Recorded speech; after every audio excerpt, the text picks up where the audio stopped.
প্রিয় দর্শক, আপনাদেরকে শুভেচ্ছা জানাচ্ছি আমি নিউ ইয়র্ক থেকে। জন্মভূমি নিউজ টিভির পক্ষ থেকে আজকের প্রধান শিরোনামের মাঝে যে আলোচনা, তার সবচেয়ে বড় আলোচনার বিষয়বস্তু হলো যে আমেরিকান প্রেসিডেন্ট ডোনাল্ড ট্রাম্পের অভিবাসন নীতি প্রতিদিনেই চেঞ্জ হচ্ছে। আর এই সমস্ত নিষেধাজ্ঞা আমাদের বাংলাদেশি প্রবাসীদের পিছু হটছে না। একের পর এক ট্রাম্পের বিধিনিষেধ প্রবাসীদেরকে বিচলিত করছে, উদ্বেগের মাঝে বসবাস করছে নিউ ইয়র্ক তথা উত্তর আমেরিকায় প্রবাসী হাজার হাজার বাংলাদেশি। শুধু তাই নয়, বিষয়টি রীতিমতো বাংলাদেশের ভাবমূর্তিরও সংকট দেখা দিয়েছে। একাধিকবার গত 3 সপ্তাহে ইমিগ্রেশন সংক্রান্ত বিভিন্ন বিষয়ের উপরে যে সমস্ত নিষেধাজ্ঞা আসছে, তার প্রতিটিতেই বাংলাদেশের নাম সংযোজন করা হয়েছে। তার জন্য বাংলাদেশের ভাবমূর্তির সংকটটি এ কারণেই দেখা দিয়েছে। প্রিয় দর্শক, বলছিলাম এর আগে অভিবাসন, বিশেষ করে যারা এই দেশে আসে সেই সমস্ত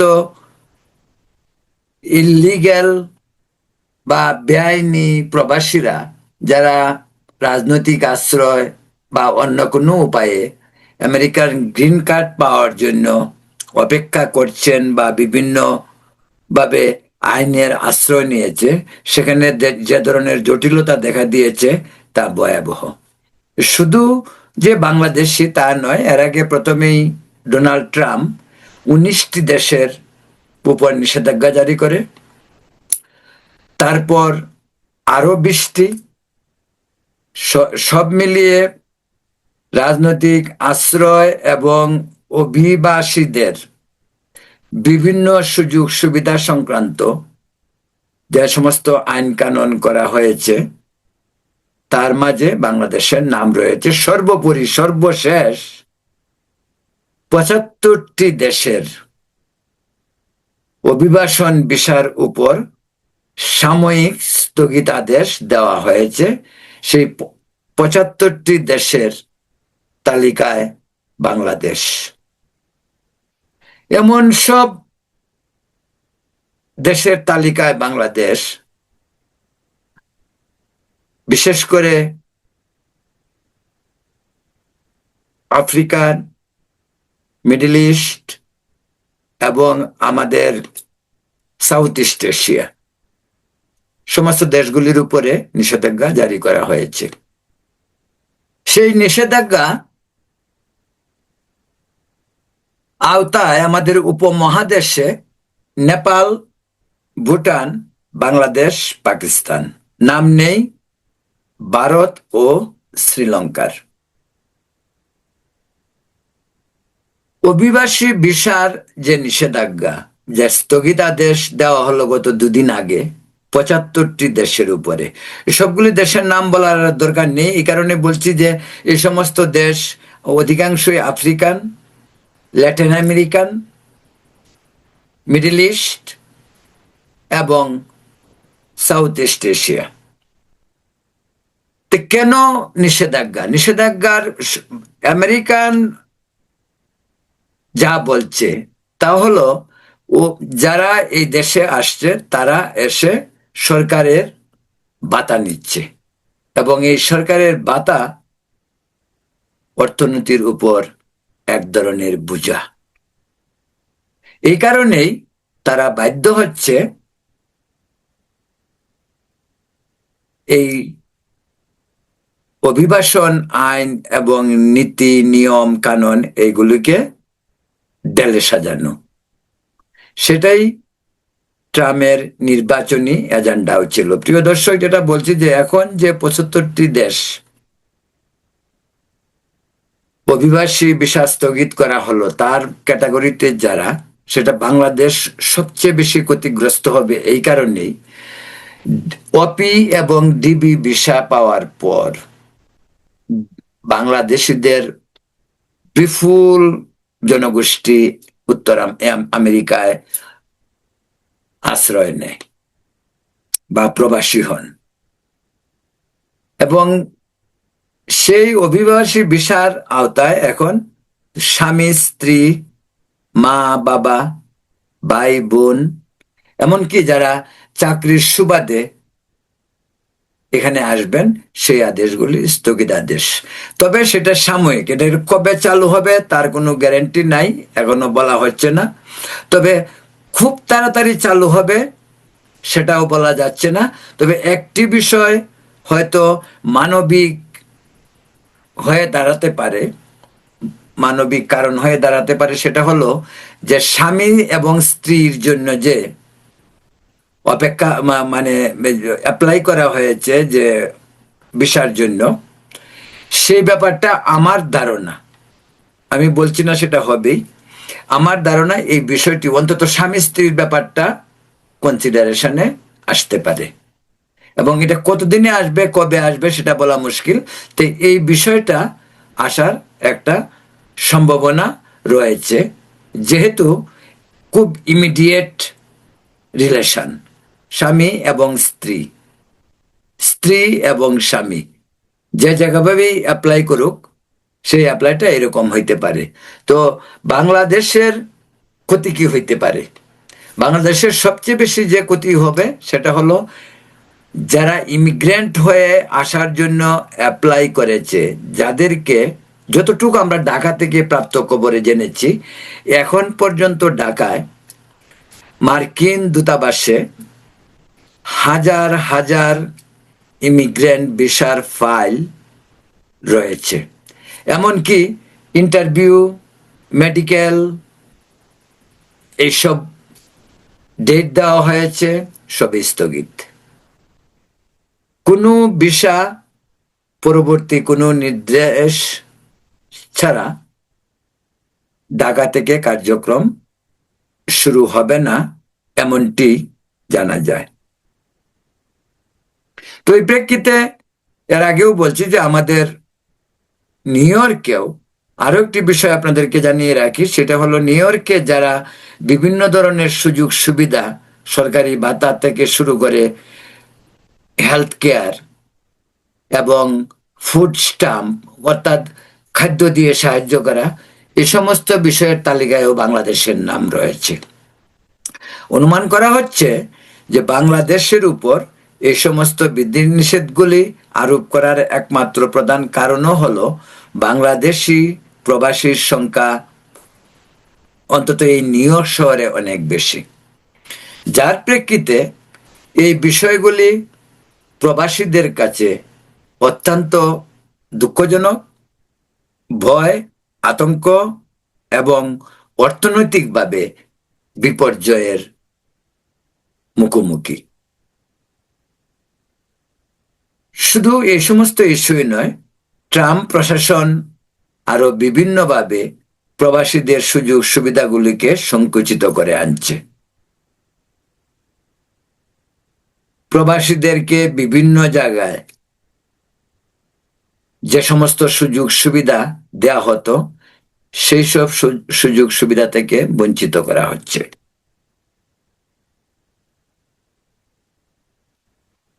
প্রিয় দর্শক, ভিসা নিষেধাজ্ঞা, বিশেষ করে অভিবাসন ভিসার যে স্থগিতাদেশ গত পরশু এসেছে, তার প্রেক্ষিতে বাংলাদেশের ক্ষতি শুধু প্রবাসীদের জন্য নয়, যারা আসবে তাদের জন্য নয়, কিন্তু যারা আছে এখানে তাদের জন্য উদ্বেগের, প্লাস এটা বাংলাদেশের অর্থনীতিতেও একটি শোষণী সংকেত। এ কারণেই বাংলাদেশ থেকে যারাই আমেরিকা আসে, তারা এখানে এসে যে রেমিটেন্স বাংলাদেশে পাঠায়, তা বাংলাদেশের অর্থনীতির চাকাকে সচল রাখে। এই যে হাজার হাজার লোক যাদের ইমিডিয়েট আগামী 1-1.5 বছরের মাঝে আসার কথা ছিল। এখন তারা যদি না আসতে পারে, তারা যেমন অনেক সমস্যার সম্মুখীন হবে। অনেকেই হয়তো অনেক ধরনের প্রস্তুতি নিয়ে রেখেছে। হয়তো অনেকেই এক পরিবারে 3 জন 4 জন 5 জন রয়েছে, হয়তো বাড়ি জমি বিক্রি করে, সম্পদ বিক্রি করে তারা হয়তো এখানে আসার জন্য বিমানের ভাড়া থেকে শুরু করে আনুষঙ্গিক অর্থ সে সমস্ত নিয়ে আসার জন্য অনেক সম্পদ নষ্ট করেছে। তো এই বিপর্যয়টা এরকম, একদিক দিয়ে যেমন পাবলিক ক্ষতিগ্রস্ত হচ্ছে, পাশাপাশি ক্ষতিগ্রস্ত হচ্ছে প্রবাসীরা। এবং গত একটা এক্সাম্পল আপনাদেরকে দিয়ে, একটি উদাহরণ যথেষ্ট। গত 22 থেকে 24 পর্যন্ত ঢাকা থেকে ইমিগ্রেন্ট ভিসায় পেয়েছিল প্রায় 60,000-এর মতো। তো 24 থেকে 25 এখন পর্যন্ত আরো নিশ্চয়ই 50-60 হাজার ফাইল তারা রেডি করেছে, কিন্তু এখন স্থগিত। তো এই বিষয়টি বাংলাদেশি যারা এখানে আসবে তাদের জন্য অত্যন্ত দুঃখের খবর। আর যারা এখান থেকে অ্যাপ্লাই করেছে, আত্মীয় স্বজন, বন্ধু বান্ধব, সরি বন্ধু বান্ধব নয়, আত্মীয় স্বজন, মা বাবা, ভাই বোন, তাদের জন্য সেটা অত্যন্ত সংকট। তো আগেই বলছি যে স্বামী স্ত্রীর ব্যাপারটা আপাতত স্থগিত হলেও ওই বিষয়টা হয়তো তাদেরকে কনসিডার করতে হবে। তারপর তো ট্যাক্সের বোঝা আছে। আপনারা জানেন যে বাংলাদেশের উপরে 15% ট্যাক্স ছিল, তা বাড়িয়ে আরো 20% করার পরে এখন 35% ট্যাক্স দেওয়া হয়েছে। তো ট্রাম্প তার এই শুল্ক পৃথিবীর অনেক দেশের উপরেই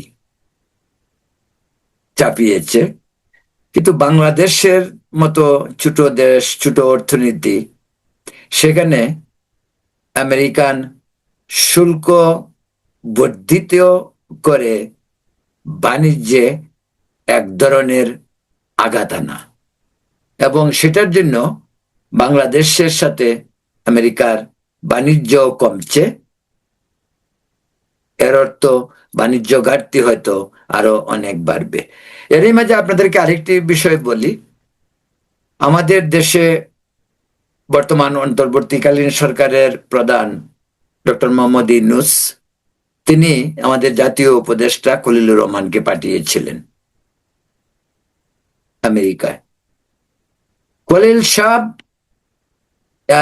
আমেরিকা ত্যাগ করার দুদিনের মাথায় 75টি দেশের উপর যে ইমিগ্রেন্ট ভিসা স্থগিত করা হলো, বাংলাদেশের নামটি তখনই এসেছে। কিন্তু বাংলাদেশে কিন্তু ফলাও করে প্রচার করা হয়, এই যে খলিল সাহেব যাচ্ছেন, উনি আমাদের শুল্ক কমিয়ে দেবেন, তার জন্য সুপারিশ করেছে। সুপারিশ তো করাই যায়, সুপারিশ করা যায়, চিঠি দেয়া যায়, আলোচনা করা যায়, কিন্তু কাজের কাজ তো হয় না। এই খলিল সাহেব যাওয়ার পরেই তো এই 75 দেশের তালিকায় আমাদের নামও ঢুকলো। যে এখন আমাদের অবস্থান ওই পাকিস্তানিদের অবস্থান হয়ে দাঁড়িয়েছে।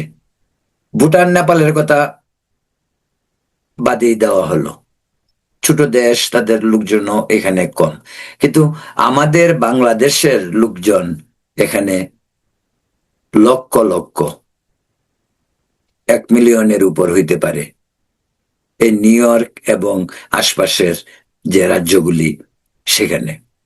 তো এই প্রেক্ষিতে বাংলাদেশের ক্ষতিটাই সবচেয়ে বেশি। আর সরকার যতই বলুক, সরকারের কোনো প্রতিনিধি আসলো, দেখা করলো আর বলল যে আমাদের উপর থেকে এসব তুলে নাও, এগুলি হয় না এই দেশে। এটি দেশের মানুষকে বোঝানোর জন্য, বোকা বানানোর জন্য বলা যেতে পারে, কিন্তু এইসব বিষয় আসলে এই দেশে হয় না। এখানে আইনের গতিতে চলে। আমি বলছি না যে ডোনাল্ড ট্রাম্প যা করেছেন সবকিছুই আইনে পরিণত হবে, হয়তো হবে না। আমেরিকান প্রেসিডেন্টের সিদ্ধান্তগুলিকে কংগ্রেস সিনেটে পাশ করতে হয়। এমন হইতে পারে এই সমস্ত সিদ্ধান্ত একদিন কংগ্রেসে বা সিনেটে পাশ হবে না, পাশ না হলে আইনে পরিণত হবে না। এখন এই প্রেক্ষিতেই হাজার হাজার প্রবাসীদের যে পরিণতি, সেটা প্রতি সমবেদনা ছাড়া ওদেরকে কিছু বলা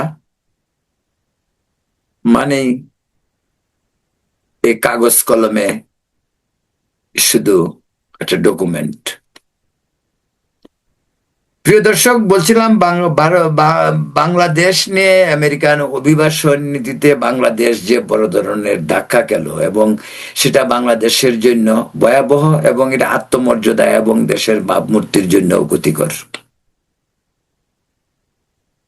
এখন আমাদের অবস্থান কোথায় সেটা পরিষ্কার বোঝা যায় যে আজকে আমেরিকা বা উন্নত দেশগুলি বাংলাদেশ নিয়ে, বাংলাদেশের মানুষ, বাংলাদেশের শ্রমিক, বাংলাদেশের প্রবাসী, তাদের মানসিকতা নিয়ে তারা অবাক হতে পারে, আবার তারা ভাবতে পারে যে আমরা হয়তো সরকারি অর্থ, সরকারের সুযোগ সুবিধা, সরকারের বাতার জন্যই বসে থাকি। এবং এই পরিস্থিতি এখানে হয়েছে, এখানে হেলথ ডিপার্টমেন্টের যে হেলথ সুযোগ সুবিধা স্বাস্থ্যের জন্য, সেগুলোও কমে আসছে। ফুড, খাদ্য, খাদ্য দিয়ে সহায়তা, সেগুলিও কমে আসছে। এটার একমাত্র কারণ আমরা একেবারে লাগামহীন আচরণ করছি। যেখানে যে সুযোগ সুবিধা পাচ্ছি সেখানেই আমরা ঝাঁপিয়ে পড়ছি। কিন্তু লং রানে, সুদূর প্রসারী এর ফল যে ভালো হবে না, ভালো হয় না, তার প্রমাণ আজকের দিন।